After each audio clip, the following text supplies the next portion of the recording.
Good morning, world. This is Black Crow Walking, Karen Morley, Fiona Rhymes, and Bronwyn Lowry, bringing you A Course of Love from our beds mostly. Karen's the only one who's out of bed,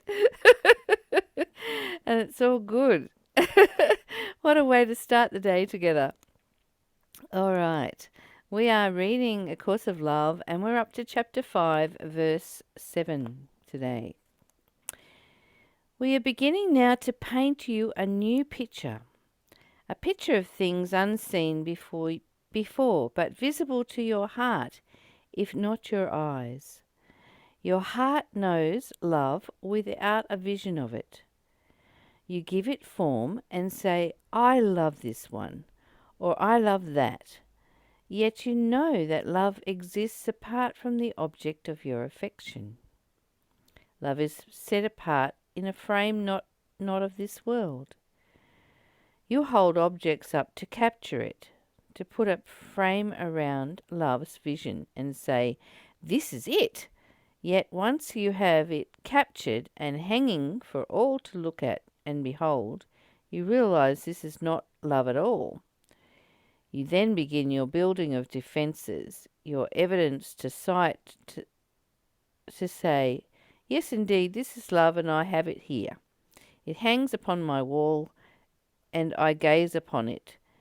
It is mine to own and keep and cherish. As long as it is where I can look upon it, it is real to me, and I am safe. There's that safe word again, Karen. Yeah.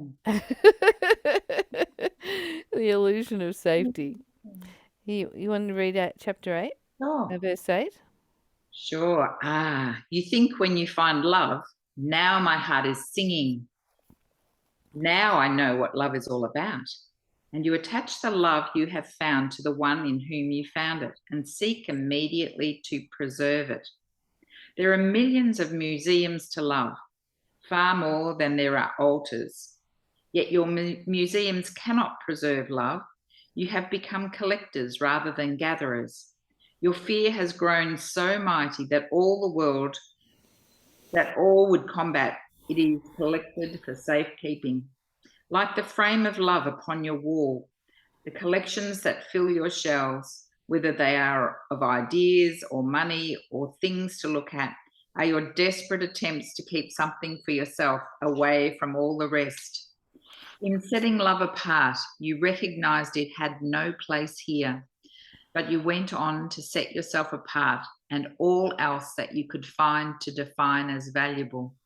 You build your banks as well as your museums as palaces to your love and no longer see the golden calves hiding within the palace walls. This urge to preserve things is but your urge to leave a mark upon the world, a mark that says, I have acquired much in my time here. These things I love are what I leave the world, what I pass down. They declare that I was here. Again, you have the right idea, yet it is so sadly displaced as to make a mockery of who you are. Love does mark your place, but in eternity, not here. What you leave behind is not real.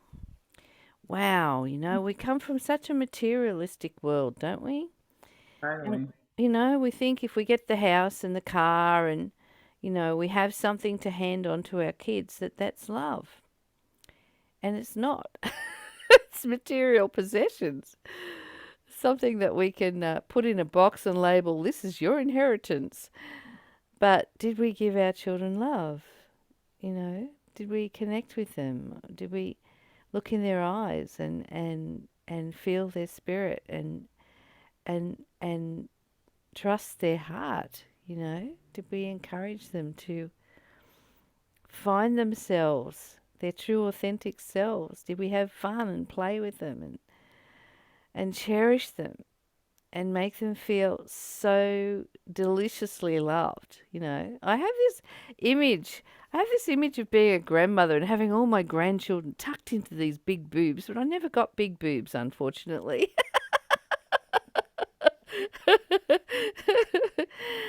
But we're not taught how to love at school, are we? We're not taught to do any of these things. We're just taught to, you're a good girl if you've bought a house. You're a good girl if you've acclimatized, found these things that are like my son's just bought a house. He's in his 40s, and it's all yay. Just you've bought a house. How good is that? You've achieved something in your life. But it's not. It's not that.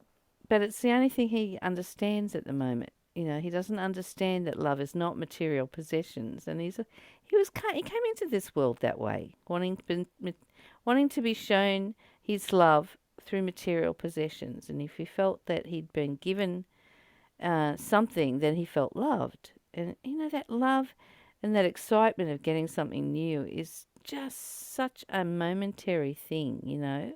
What's next? You're happy for 2 days because you bought a new car. But what's next? It's always the further goal down the street. It's an interesting topic today, isn't it? It's very relevant. Is it? Yeah, very relevant. Yes. How is it relevant for you, Karen?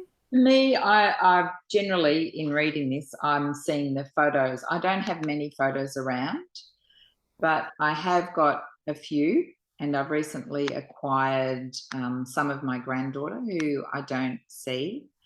And uh, the photo was just amazing to see the difference of the photo I had when she was little and the photo that she is now, an 18-year-old.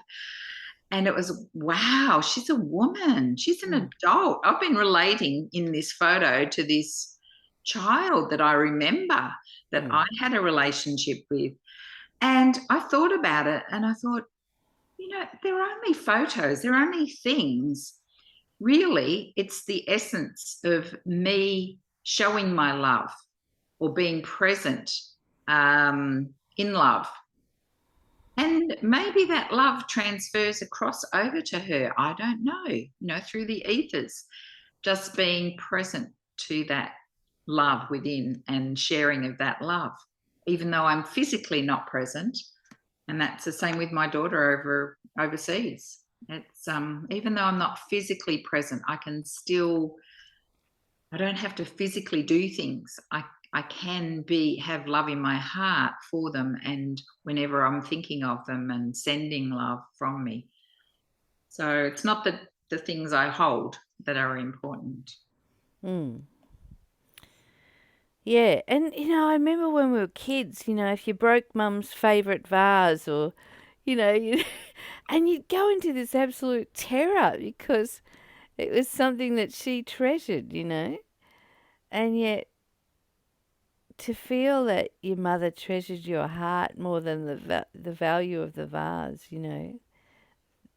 that would be so much more precious for me to learn that.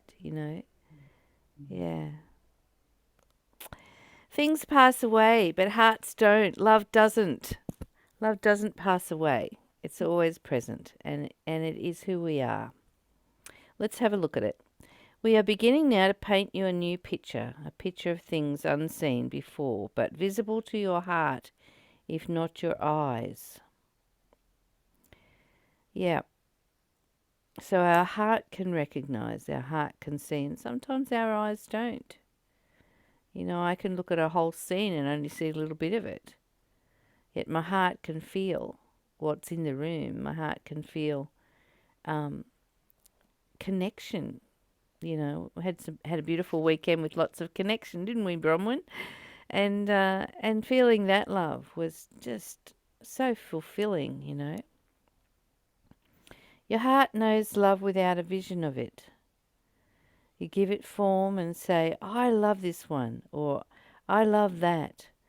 Yet you know that love exists apart from the object of your affection.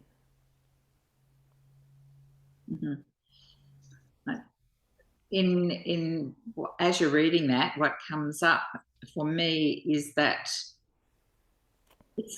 there's just so much more. So contain it in a little box or in an object, or what we perceive to be love in these static things, or a human that might walk. But really, it's so much more. And that's actually really reassuring to me, that it is so much more than these transient things. Even a human in body form is a transient being, not always going to be there. Oh, yes, we are. We're always here, wherever we Here are, it is. formed or formless. Yeah. Okay. So, I'm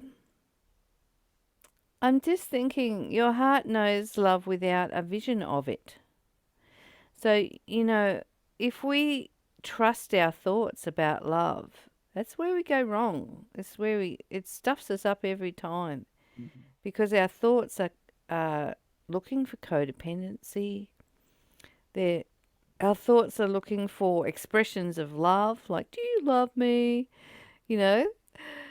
Um, ah, the insecurity of thoughts is just profound for me, and I've watched myself grow up with the insecurity of love and needing to see it, in some sort of physical form, and that's why I've attached love to um, objects or expressions of love by someone. Um, and yet, sometimes expressions of love, what we perceive to be an expression of love, is actually not an expression of love. So I don't trust my thoughts anymore, Karen, about what love is. I sit and feel in my heart, and that taps me into the knowing of love. I just experienced, I was sharing before, is that as I looked outside this morning, there's a slither of moon in the rich blue sky and the sunrise, and just stopping and watching that. So my eyes perceive, I have a story about it, about the slither of the moon and the sunrise, but my heart, it sees it differently, and it expands and it fills up a space that I don't know, but the joy that surfaces, that to me is what love is. Yes. Yeah, and I feel that when I'm in nature as well, like if I go and connect with the lake and the trees and the butterflies and the flowers and, the blades of grass drifting in the wind, it's just everything is so vibrantly alive when I can see those things and feel them in my heart. And Bronwyn and Fiona, if you have anything urgently to say, please unmute yourself and feel free to pop in. Okay. You give it form. Oh, Oh, there's I was just Fiona. going to say, yeah, I don't know that it's urgent, but I just think the thing about just thinking about happiness and just thinking about so many, when just referring back to the possessions, so it's going back a little bit further, that we think that if we get this possession or we get this good, that will bring us happiness. But it's just a thought in our head, and it really has no meaning, and it doesn't really bring us any true happiness or any true um, feelings of love in our heart. It's just all just temporary. Mm. It's not that true happiness, like when you're looking out the window and you see that beautiful red sunrise, and the trees are outlined against it, and there's just this joy and love within yourself. Yeah, they're my comments. Beautiful. Thank you. Yeah, that's exactly right. We're so conditioned by the society that thinks that acquiring things is love, and it's not. So I love this one. I love that. Yet you know that love exists apart from the object of your affection, which is what Fiona was just saying. Love is set apart in a frame not of this world.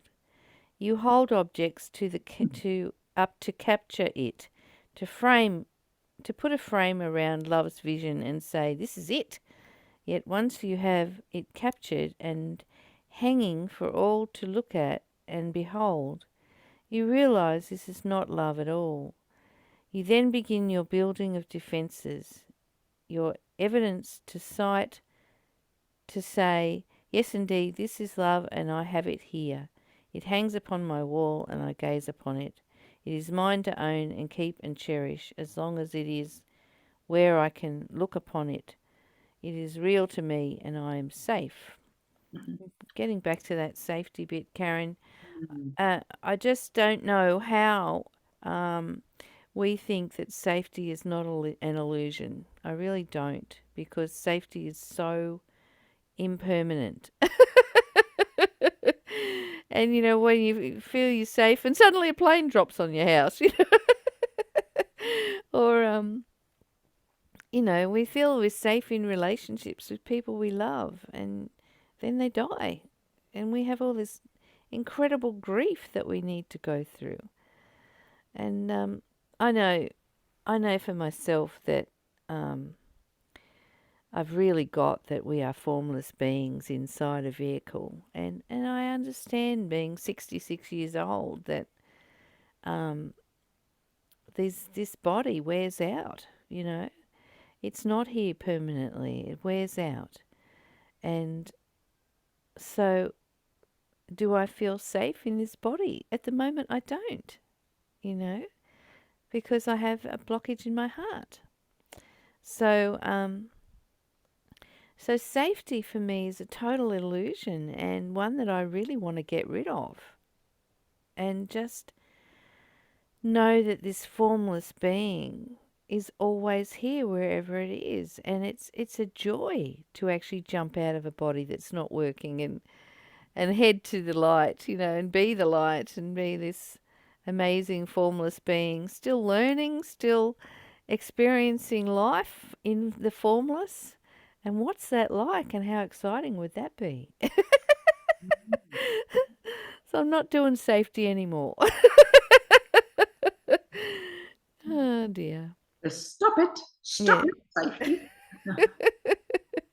Yes, what's coming up for me is that safety is a construct that I have put on things. For my physical being, it's my thought pattern of what is safe. What is safe? And then also, so it's the thoughts, and it's also the physical body. But really, there is no need for it. If we are a spirit and we are full of love, what do we need to keep ourselves so-called safe from? There's nothing. So there's just experiences in life, and that being physical experiences or thoughts. And it's all very easy to say that when I'm not in a war-torn zone, and I am not threatened every day and every moment in my physical body and in my thought patterns. Very easy for me to sit here in the comfort of my home and say that. I'm trying to think beyond that. And so there is no need for the word safety. I am who I am, where I am at that moment in this body. I guess it's also what we're creating. Every moment is a choice, really, isn't it? It's a choice to love. And for me, thanks, Crow, I have to go now. Have a beautiful day. Bye, Bronwyn. For me, it's an interesting subject, war and being caught up in drama. And I think every moment is a choice. It's a beautiful choice. It's an opportunity to choose a different path, or create a different path. And at the moment, we haven't created being in a war. And so we don't have to think about that at the moment, because we're here now. And I'm here now. Where am I? I'm in my bed. And I'm safe. No. Am I safe? Am I safe from me? That's the thing. Am I safe from my creations? Am I safe from my thought system? Yeah, for me, that's the biggest enemy at the moment is my thought system that is still programmed and patterned and still wanting to have a voice. And uh, yeah, so I'm having to um, placate that thought and just say, no, we're not going there, not doing that, stop it. And just being present with what is. And this moment is delicious. So we don't have to think about war, Karen. We Ah, only have to think about what's the reality of this moment and what we're creating right now. yeah. Yeah. Look at people like what we know of is Nelson Mandela and Viktor Frankl. So people who have been jailed and they've been in a place, or Viktor Frankl being in the Nazi concentration camp, and just not allowing the outside physical where I am physically to totally take over. So I don't know why that came up, but it just came up that those two people came to mind about people who are in extreme circumstances, and yet they, from recollection and record on paper, that they have been able to think differently Mm. and be different. Yeah.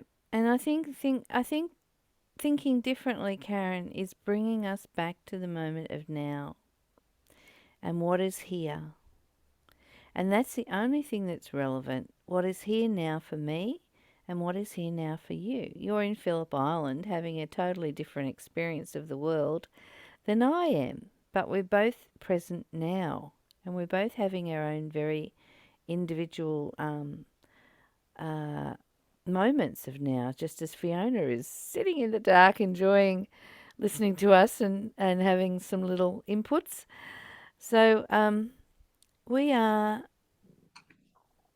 the real truth of life, the real truth for me is what's happening now. And I don't have to concern myself with God's business or the world's business. I don't have to do that because it's not present for me and it's not here now. And so if I concern myself with that, then I'm missing this moment. And this moment is precious. Yes, Fiona, go for it.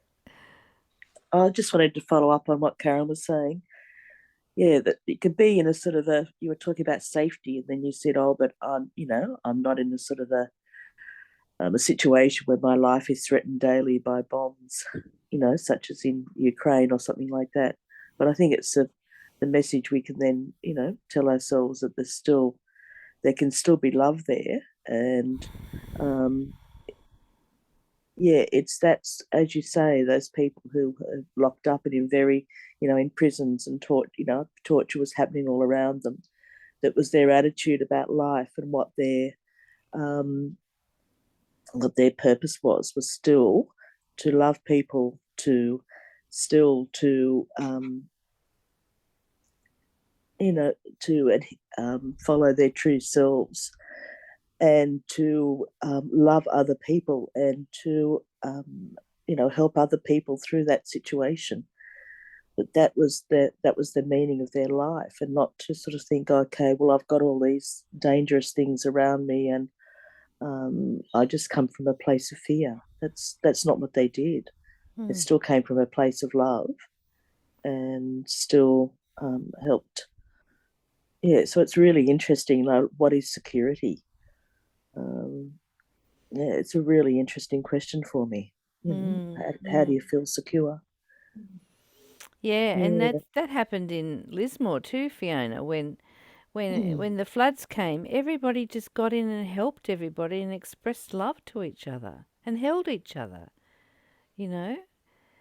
And the heart came out, like everybody was putting big hearts up on their house because that's what they were doing. They had an opportunity to express love in ways that they never had to before, and it was a beautiful thing to behold.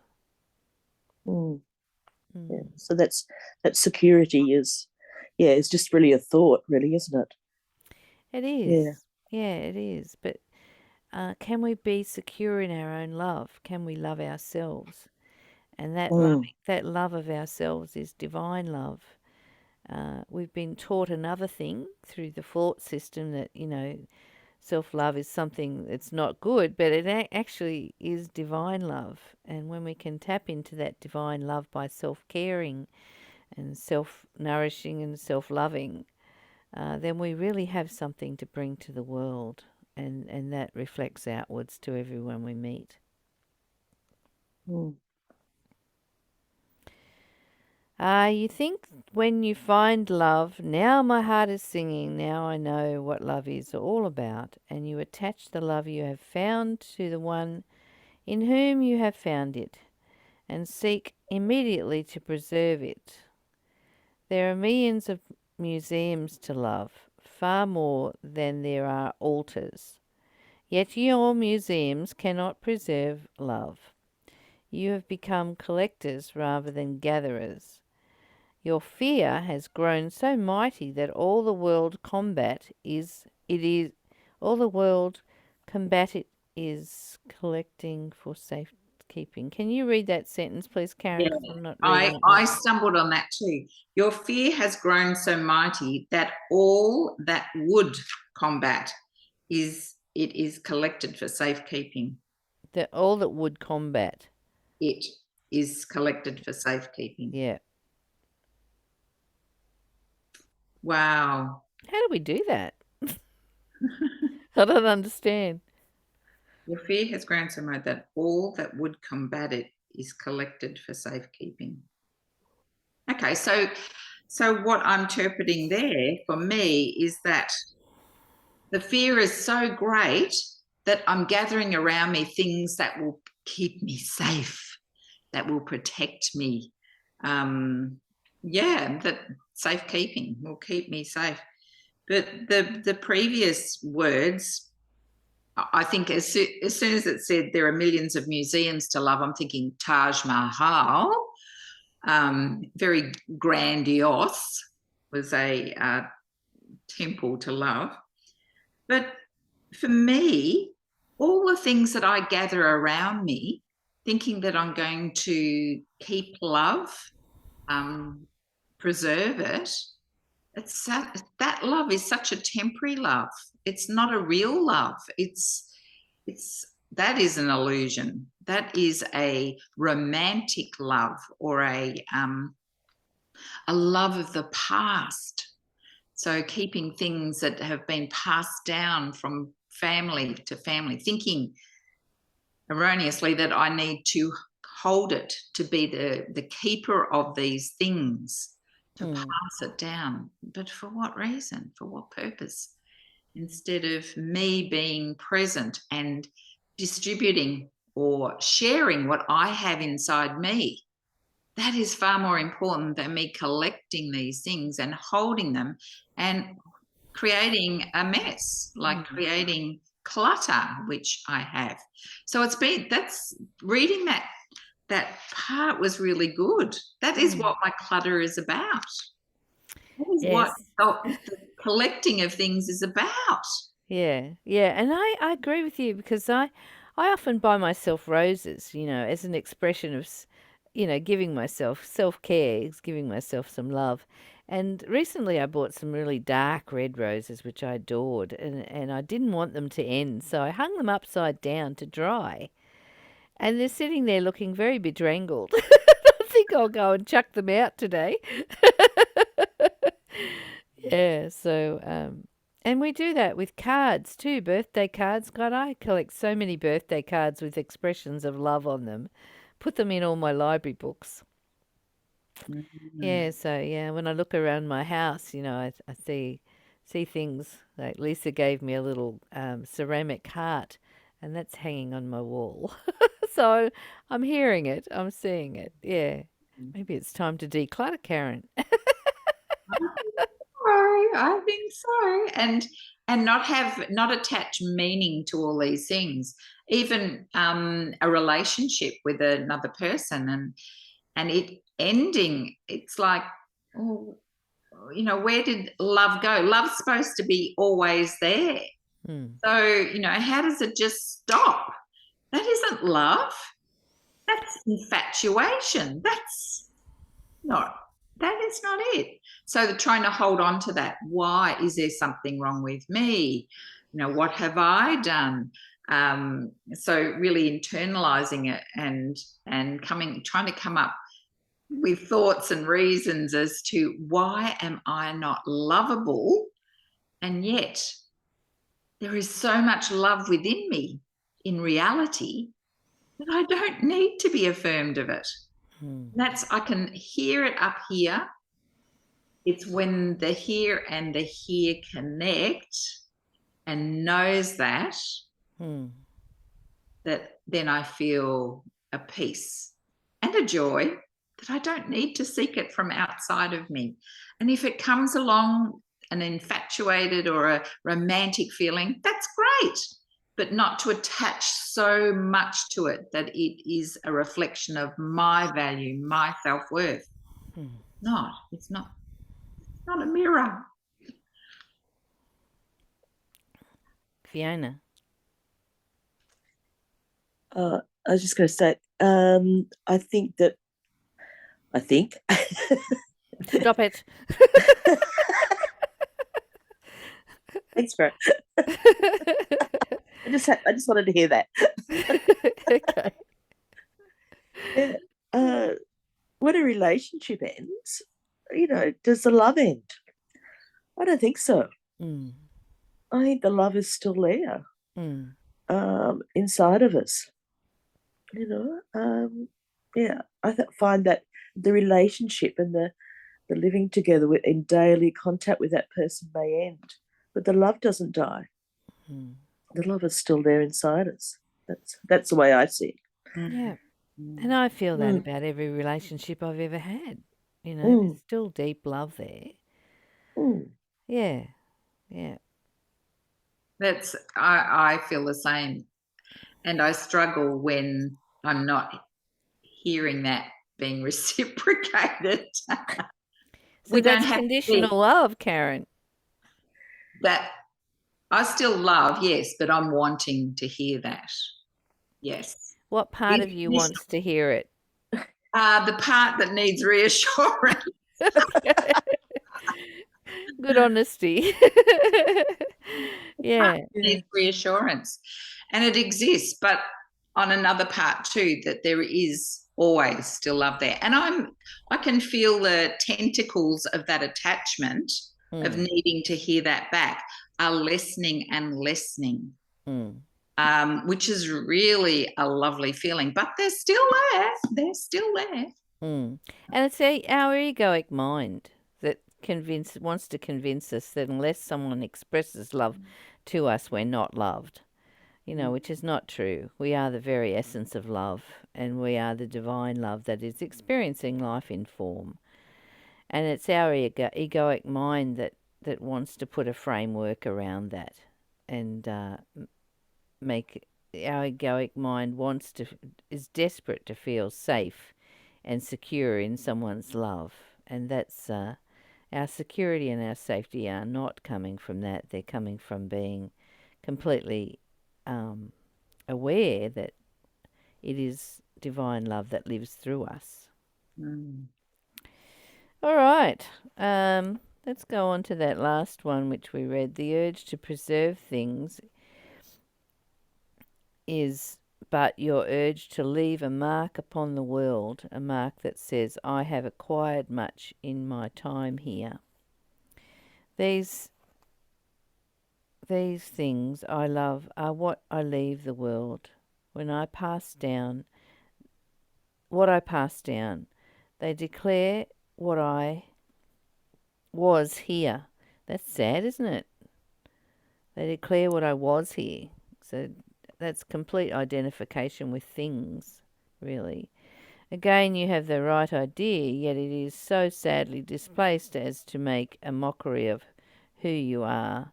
Love does mark your place, but is in eternity, not here. What you leave behind is never real. So it's talking about formless love. We're leaving behind the imprint of our formless love, but we're not leaving anything physical. There's nothing physical left after we leave. There might be a grave that says "Here lies," but it's not the essence of us. The essence of us is in the formless, and the essence of us in the formless is here now. And that's what I've been banging on about, recognizing that we're formless beings living inside a vehicle, and that vehicle is not who we are. And as we leave behind this vehicle, then we're always here wherever here is, and that formless being is everywhere. The formless being is limitless, boundless. Its energy is the collective of everything and everyone, and it's beautiful, and it's what's experiencing life inside us right now. And when we can truly get that, we leave behind the thought system that is trying to grasp to obtain possessions and to find some sort of self-identity to be the personality that is out there in the world. And that personality is just a program that we've been given by dysfunctional people. So let's not do that anymore.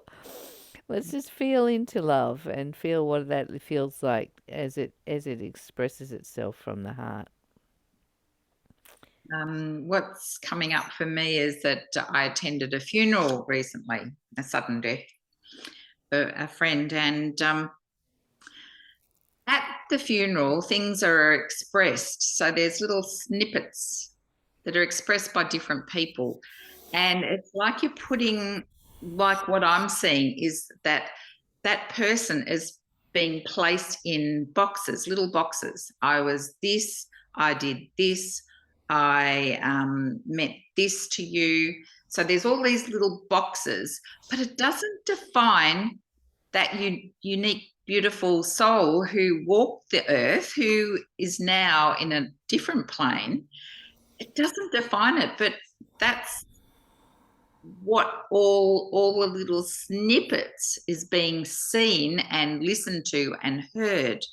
And that doesn't define the immensity, the enormity of that person walking on this planet and who they are.